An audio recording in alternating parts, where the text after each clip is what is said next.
The greatest trick the devil ever pulled was convincing the world he didn't exist.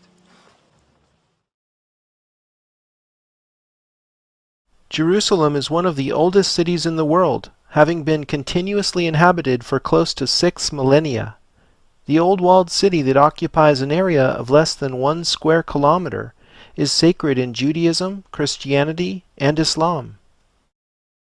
The Church of the Holy Sepulchre is the most sacred place in Christianity, where Jesus was both crucified and entombed before rising from the dead. The site where Solomon's and Herod's temples were located is actively debated. The only thing the researchers seem to agree upon is that it was somewhere on the Temple Mount. Locating the temple precisely is a priority for Jews, because the rock of foundation within the temple's Holy of Holies is the most sacred place in Judaism. For centuries it has been assumed that this rock is the same stone whereupon Abraham nearly sacrificed Isaac, and from which Muhammad ascended into heaven, namely the bedrock upon which the Dome of the Rock stands today.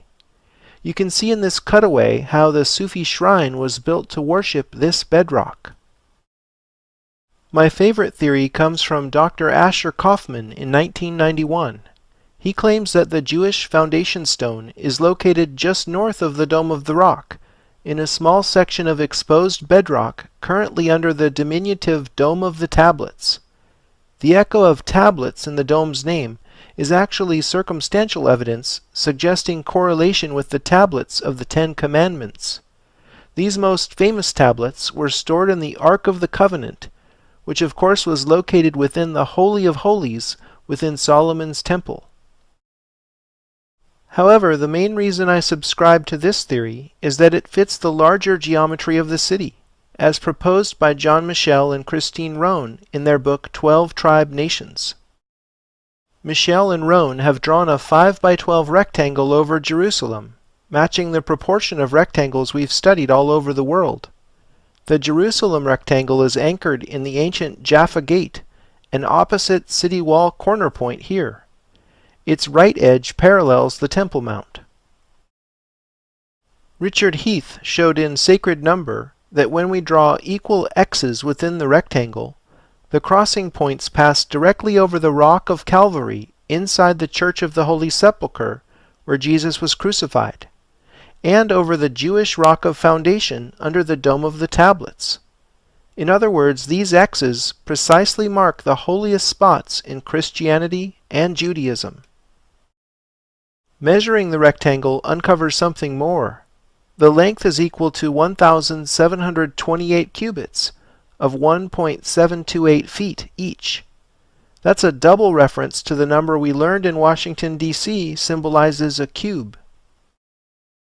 In Judaism, the Holy of Holies within Solomon's temple had very specific proportions, as described in the Torah. It was a cube measuring 20 cubits on each side. The holiest spot in Islam is Mecca. More specifically, it is the Kaaba within Mecca, which all Muslims are supposed to visit at least once in their lives. Kaaba means cube. Indeed, the object of their veneration is a giant black cube. The word Kabbalah, which means knowledge in Jewish mysticism, also references a cube. In Greek mythology, Apollo and Artemis were born on the small island of Delos. As the story goes, the citizens of Delos consulted the oracle at Delphi to learn how to defeat a plague sent by Apollo. The oracle responded that they must double the volume of their cubic altar to Apollo. This rather difficult problem involving the cube root of 2 was known as the Delian problem in mathematics, which was later solved by the Pythagorean philosopher Archytas. Why are so many of the most important places symbolized by cubes? Recall that the cubit that measures Jerusalem is 1.728 English feet exactly. 1.728 is equal to 6 over 5 raised to the 3rd power. I suggest you do the math to verify this is so. Come to think of it, the word cubit clearly comes from the word cube. So Jerusalem is symbolized by the volume of a cube whose edge length relates macrocosm to microcosm. If you dimension the Jerusalem rectangle in this way, with two depictions of 6 and 5, you'll see the x's themselves as representations of the great enigma of alchemy, namely the relationship between 6 and 5. Perhaps not surprisingly, the cubit that measures 1.728 English feet is actually the canonical Egyptian cubit. Many of the most significant events in Jesus' life are lined up along an axis. First of all, Jesus spent time teaching his disciples on the Mount of Olives. Jesus rode into Jerusalem on Palm Sunday through this oldest of gates in Jerusalem's city walls, called the Golden Gate in Christian tradition. I can't help but think of the bridge in San Francisco.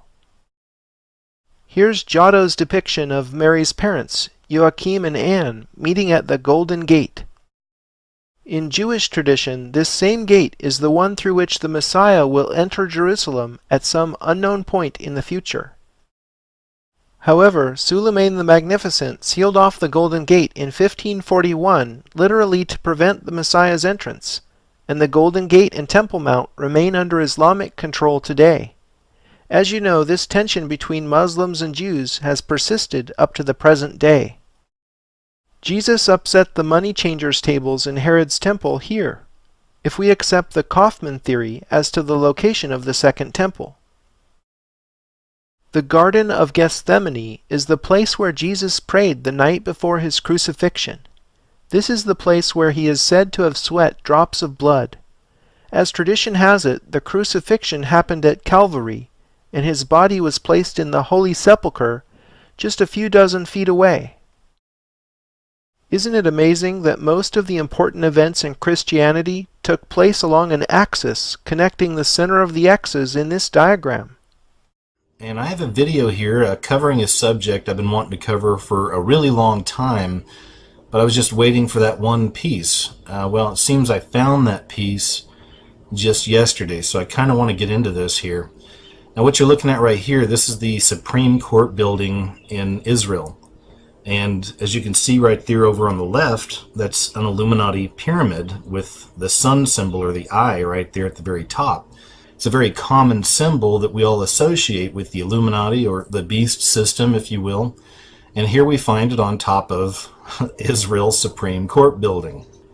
So I saw a video yesterday by a man named Paul Begley. Now, I imagine a lot of you that are subbed to me are probably subbed to him as well, just because we cover some similar subjects here and there. So Paul Begley is actually in Israel right now, and he uploaded a video yesterday where he'd actually filmed this pyramid on top of that building. So throughout the years I've been covering the subject of symbolism and the so-called Illuminati and all this. I've covered this for a really long time. I thought it was weird, man, and all the time I've covered it, this one somehow just kind of got past me a little bit. I've covered some things about Israel and the Illuminati, but never really went that deep into it. I've got a lot of pieces of the puzzle I've collected over the years, but this right here really set it in stone for me. So I wanted to do a video and just kind of cover a few things about this. This is a very, very important find. I did a little research online. I found about 4 or 5 years ago some people were talking about this and putting this out there. So it's not that this is exactly fresh, but I mean, as I said, even when I saw that video from Paul Begley, it was kind of fresh to me. I was like, whoa, and it really kind of struck me. So this was a really important catch as far as I'm concerned, and we definitely need to delve into this a little bit deeper. As I said, I've got some information on this stuff throughout the years, but seeing this video yesterday, it's like, okay, let's go ahead and dive into this some. It's important to understand that the same families who own and control the Federal Reserve and other major financial institutions have their eyes set on the Temple Mount and the holy city of Jerusalem. Just as the scriptures say, there's a man who will be revealed as the Antichrist, and he will sit there before the appearance of the Jewish Messiah, and many will receive him as their Messiah. And speaking of that, I've actually covered Dig, the TV series, in a few other videos, but it actually just concluded recently. But that right there was the whole idea behind this TV series, Dig. It was about establishing the Jewish Messiah. It was about these rituals they were doing at the Temple Mount to usher this in. They were performing these rituals at the temple that would essentially be Armageddon, the end of the world, and that would offer them the chance to bring in this Jewish Messiah. Even in the TV show, it was all about blood sacrifice. They were going to sacrifice this red heifer. As I said, I've covered that as well in some other videos. It's interesting to note, God wouldn't send men to that place anymore to perform blood sacrifices. His son's blood was the perfect sacrifice, so there's no need for us to shed the blood of dumb animals any longer. Yeshua did a perfect work, and remember, it was finished. What's kind of creepy and freaky about this is I do believe that the Antichrist, whenever it arrives on the national scene, it'll be accepted by most Christians as the Savior who can bring peace and safety, peace and order to the world. So ultimately, Jesus, Yeshua, will enter into that place, the holy mountain of God, and cleanse it. But before that happens, all hell is going to break loose in Jerusalem and the world. So with all that said, I want to explore a little bit more of this symbolism here at the Supreme Court. We'll even go inside some, and I just want to show you a few things.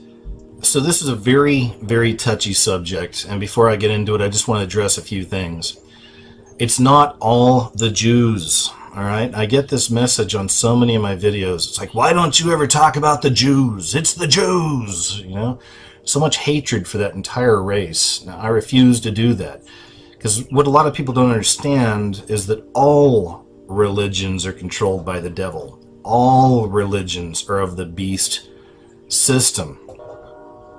Islam has the cube. Many of us know about the cube and understand the symbolism there. The cube going back to Saturn or Saturnalia, or ultimately back to Satan. So a lot of layers to that particular onion right there. But once again, this is a religion that is controlled by the beast, ultimately. Even in America, if you look at most churches, because there's so many different denominations, right? All these different interpretations of God's word and what God's all about. Got all these buildings. But if you look at these buildings, and this is a typical example of most churches in America, if you look at these buildings, if you look right there in the lower left right there, they always have the pyramid with the sun in the middle, the sun symbol. This is why those lines are coming out. It's the illumination. Now, I'm not saying it's a bunch of Illuminati guys in black hoods, built these churches or whatever. This goes back to the connection with Freemasonry and religion. And that's all fine and good, and I wouldn't really have a personal issue with it if it wasn't for the fact that Freemasons take oaths of secrecy. So basically, whatever's happening in the church, or they're saying in the church, or saying in public, could be very different from what they're doing and saying and working on in private. But on the higher level of the pyramid, the higher level of the Freemason structure, it's definitely much darker up there. So these are examples of, once again, what I call that beast system. Remember, it is the enemy that is in control of all of these religions. We don't need religion. This is where it gets tricky. Now, that's not to say that the people that go to church or the people that go to synagogue or go to mosques or whatever are all evil and bad people either. These are the sheep. These are the little lambs. There are millions of people on this planet that are controlled by that beast system through their very religions. And this is regardless of what they hold in their hearts. There are really good people that fall for this stuff. I mean, I see it in my own family. I was one. I was raised in a church myself. I was one. I was raised in a church in the Midwest myself, and I'm glad I was. It gave me a really good understanding of the basics and the fundamentals of religion and whatnot, but it wasn't until I personally left the church and started researching for myself that I really started to connect with the very real spiritual battle that's taking place in our world all around us, and the insane grip that this beast system has on all of religion and on people's hearts and minds. And I'm not saying, don't go to church and this and that or the other. I mean, some people need that community. It's a good place to learn the basics and the fundamentals. I mean, the whole thing, right? It just didn't work for me. And I've been to pretty much every church you can imagine. I've got books on the Book of Mormon. I've got the English version of the Quran, Dianetics from L. Ron Hubbard, you name it. I mean, I've read about everything. I've been to a lot of different churches. I've mentioned in other videos I was actually in a bit of a cult in Maui. And there was no brainwashing. They didn't get me an MK Ultra or anything like that. But the guy that ran it was a charismatic and really, really good with words. And it didn't take long for me to realize this guy was cuckoo. It took a few months. The point is, we've all been deceived. We can all get pulled back into this beast system. So again, this is very touchy stuff. And I don't want anybody thinking this is anti-Semitic.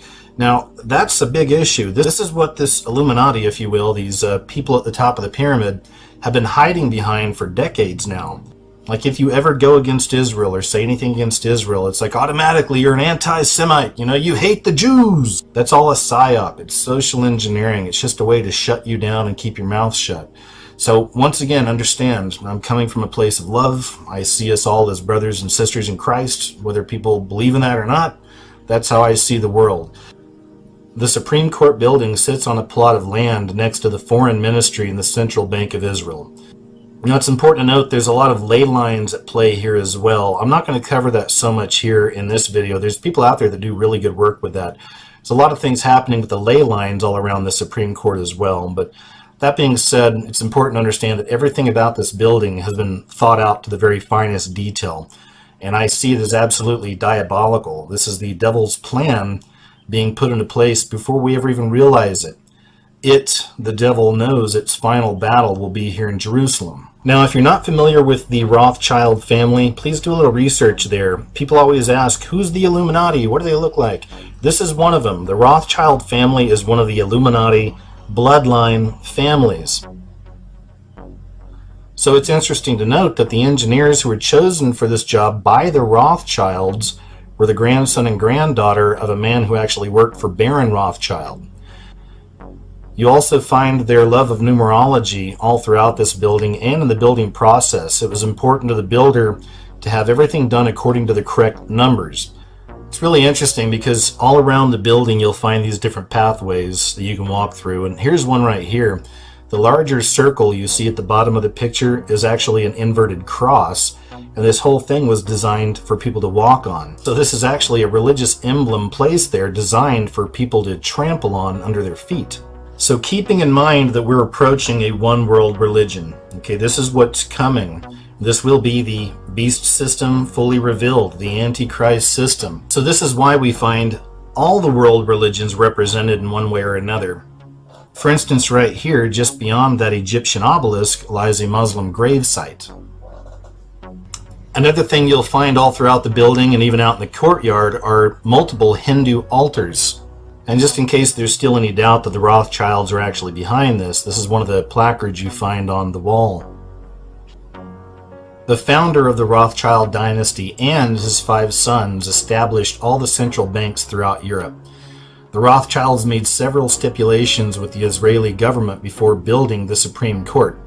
And among them were that the Rothschilds would pick the plot of land to build the Supreme Court, they would use their own architects, and no one would ever know how much the building actually cost. It took them 4 years to build this structure with many secrets built into it.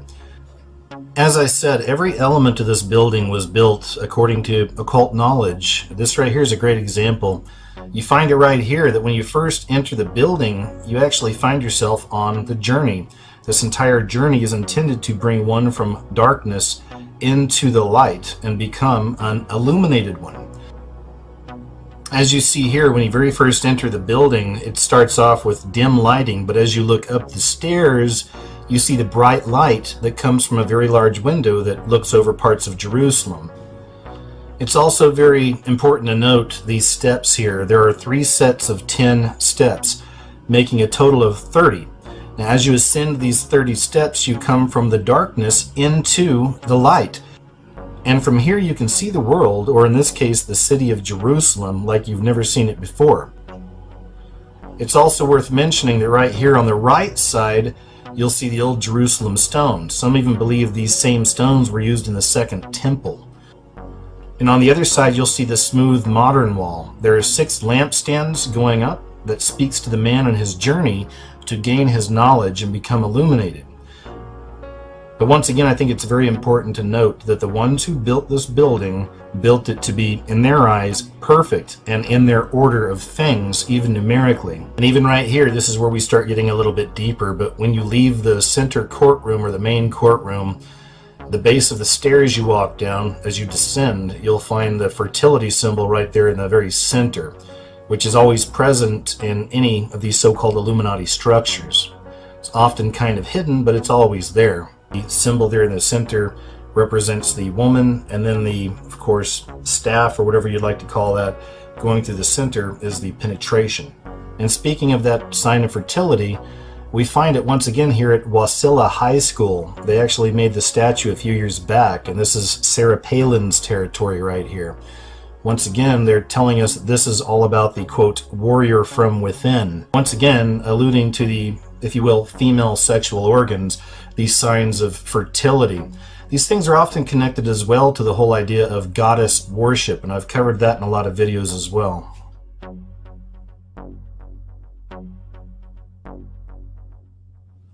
So at this point, the term Illuminati is basically a catch-all phrase for the beast system, or the Antichrist system to come, the New World Order. There's still a lot of people out there that make fun of this symbolism. I see it all the time. I see a lot of really dumbed down things like this. You see this all the time online. Illuminati confirmed, pyramid, right? Well, I understand that. Now, there's different reasons why people do this. Some people just don't understand what's going on. Think other people probably see it, but it scares them. So they don't want to put stuff like this out, laugh at it, make fun of it, right? What these people are representing is this. It's the same symbol that we find on top of the Israeli Supreme Court building. The all-seeing eye with the pyramid, the beast system, the coming Antichrist system of the one world order to follow. If you really want to wake somebody up out there, I think this is a great example right here.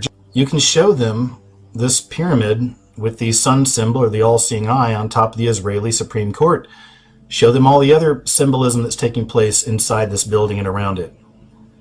Show them all these celebrities that are doing the same symbol. Show them the movies, the advertisements, the TV shows. It's everywhere. This is something I cover on this channel extensively. So once again, folks, this is just another example of that beast system being our reality. The devil controls all of these religions and all of these governments on the entire planet. I know, a lot of people don't want to hear that. There's different names we can give it, the this, the that, the whatever, but ultimately it is what it is. It's going to go down in Jerusalem. All eyes on Jerusalem. Right? So anyway, folks, that's what I've got for you now. I appreciate you watching the video. And as I said, use this information as a tool to help wake up others, all right? Help them to see past this dumb, Illuminati confirmed stuff like that, okay?